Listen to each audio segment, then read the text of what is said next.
Dari ajang KTT ASEAN kemarin di Jakarta, apa ada terobosan untuk masalah-masalah yang dihadapi ASEAN? Ini kan jadi pertanyaan kita ya, yang kita tunggu jawabannya. Masalah konflik di Myanmar, kemudian kudeta militer yang terjadi di sana, yang juga warganya menjadi korban kekerasan militer, apakah ASEAN bisa untuk bantu masyarakat di sana?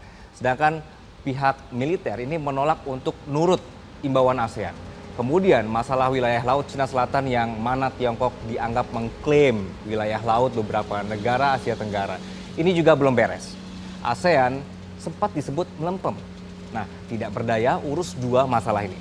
Oleh karena itu, dalam KTT ASEAN di Jakarta, Indonesia sebagai ketua mencoba untuk meyakinkan bahwa pertemuan kemarin bukan sekedar acara foto-foto. Di informasi pertama yang akan kami tampilkan ini adalah usulan mekanisme untuk fokus soal Myanmar. Jadi bukan acara foto-foto, sekali lagi begitu ya. Sehingga diusulkanlah Trioka. Nah, Troika ini adalah konsep di mana setiap tahunnya nanti ASEAN akan punya 3 ketua dari tiap negara untuk masalah Myanmar. Negara yang sedang menjabat presidensi, kemudian negara yang menjabat sebelumnya, dan negara yang menjabat tahun berikutnya. Misal tahun ini Indonesia ketua ASEAN, berarti Trioka ini akan ditambah Kamboja dari ketua ASEAN tahun lalu dan Laos yang jadi ketua ASEAN tahun depan. Begitu terus sehingga penambahan atau pembahasan Myanmar akan terus berkelanjutan. Nah, kemudian di tengah masalah internal ASEAN, si Myanmar ini ASEAN juga dihadapkan dengan situasi dunia di mana ada tarik-menarik kekuatan besar yang berebut pengaruh dunia. Suasana sekarang gak enak, jadi pihak Barat yang punya agenda sendiri, kemudian Tiongkok yang punya agenda sendiri. Kekuatan-kekuatan besar ini juga mendekati negara-negara Asia Tenggara dengan cara masing-masing, sehingga bisa bikin ASEAN tidak kompak. Di KTT ASEAN kemarin, Presiden Jokowi menyatakan bahwa ASEAN sepakat untuk tidak menjadi proksi bagi kekuatan manapun. Indonesia minta jangan jadikan ASEAN arena pertarungan untuk saling bermusuhan. Ayo bareng-bareng bikin ladang kerjasama supaya stabil kawasannya, makmur, dan damai. Presiden Jokowi di hadapan Amerika, Tiongkok, Rusia kemarin ini minta semua negara untuk tidak lagi menciptakan konflik baru, tidak menciptakan ketegangan baru, dan tidak menciptakan perang baru. Jadi semua pihak punya tanggung jawab untuk menurunkan tensi yang panas, untuk mencairkan suasana yang beku, dan untuk menciptakan ruang dialog. Nah, Tiongkok dan Amerika ini kemarin bilang begini, pemirsa. Kita coba tampilkan ya.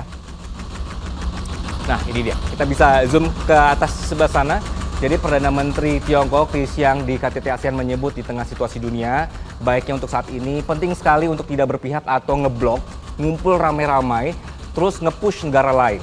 Atau bikin blok terus memprovokasi kelompok negara lain.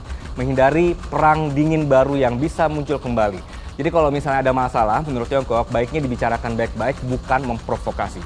Sedangkan Amerika di Jakarta kemarin bilang, semua harus tunduk dengan aturan internasional supaya tatanan dunia stabil. Jangan ambil langkah sendiri-sendiri yang melanggar kesepakatan internasional, termasuk soal Laut Cina Selatan. Jadi Wakil Presiden Amerika Serikat, Kamala Harris, ini menyebut Amerika akan dukung ASEAN untuk menjunjung aturan internasional yang berlaku. Terus solusi untuk Myanmar dan Laut Cina Selatan apa nih, kan begitu ya? Jawabannya ya sebenarnya tidak bisa spesifik juga karena ASEAN akan terus dibayang-bayangi beban untuk mengatasi masalah-masalah ini. Tapi gini deh pemirsa, ini poin yang terakhir ya di Metropedia ya. Kita persilakan helikopternya jalan dulu. Nah, poin terakhir ini adalah ASEAN ini punya satu landasan.